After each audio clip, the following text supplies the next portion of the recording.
BJP की सरकार ने असंगठित अर्थव्यवस्था पर आक्रमण किया है और आपको गुलाम बनाने की कोशिश की जा रही है। 2008 में जबरदस्त आर्थिक तूफान आया, पूरी दुनिया में आया, अमेरिका में, जापान में, यूरोप में, चाइना में, सब जगह आया। अमेरिका के बैंक गिर गए, कंपनियां बंद हो गई, एक के बाद एक कंपनी की लाइन लग गई, बंद हो गई। यूरोप के बैंक गिरे, मगर हिंदुस्तान को कुछ नहीं हुआ। यूपीए की सरकार थी, प्रधानमंत्री जी के पास गया और मैंने उनसे पूछा, मनमोहन सिंह जी बताइए, पूरी दुनिया में आर्थिक नुकसान हुआ है, हिंदुस्तान को कोई असर नहीं हुआ, कारण क्या है?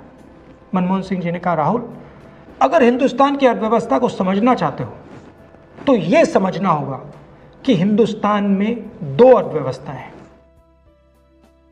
पहली असंगठित अर्थव्यवस्था और दूसरी संगठित अर्थव्यवस्था। संगठित अर्थव्यवस्था में बड़ी कंपनियां, नाम आप जानते हो। असंगठित अर्थव्यवस्था में किसान, मजदूर, छोटे दुकानदार, मिडिल साइज कंपनीज। जिस दिन तक हिंदुस्तान का असंगठित सिस्टम मजबूत है, उस दिन तक हिंदुस्तान को कोई भी आर्थिक तूफान छू नहीं सकता।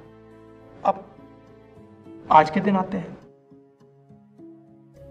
पिछले 6 साल से बीजेपी की सरकार ने असंगठित अर्थव्यवस्था पर आक्रमण किया है। 3 बड़े उदाहरण तो मैं आपको अभी दे देता हूं। नोटबंदी, गलत जीएसटी और लॉकडाउन। आप यह मत सोचिए कि लॉकडाउन के पीछे सोच नहीं थी। यह मत सोचिए कि गलती से आखिरी मिनट पे लॉकडाउन कर दिया गया है। इन तीनों का लक्ष्य हमारे इनफॉर्मल सेक्टर को खत्म करने का है।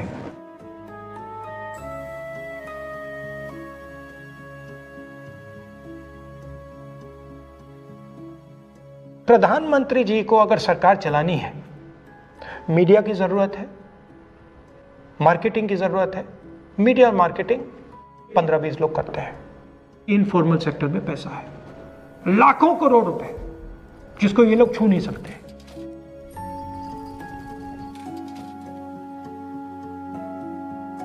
इसको ये लोग तोड़ना चाहते हैं, पैसा लेना चाहते हैं। इसका नतीजा आएगा।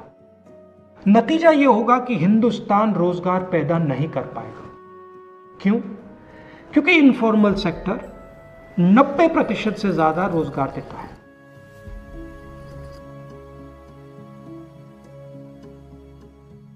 जिस दिन इनफॉर्मल सेक्टर खत्म हो गया, नष्ट हो गया, उस दिन हिंदुस्तान रोजगार पैदा नहीं कर पाएगा। आप ही इस देश को चलाते हो, आप ही इस देश को आगे ले जाते हो और आपके खिलाफ साजिश हो रही है। आपको ठगा जा रहा है और आपको गुलाम बनाने की कोशिश की जा रही है। हमें इस आक्रमण को पहचानना पड़ेगा और पूरे देश को मिलकर इसके खिलाफ लड़ना पड़ेगा।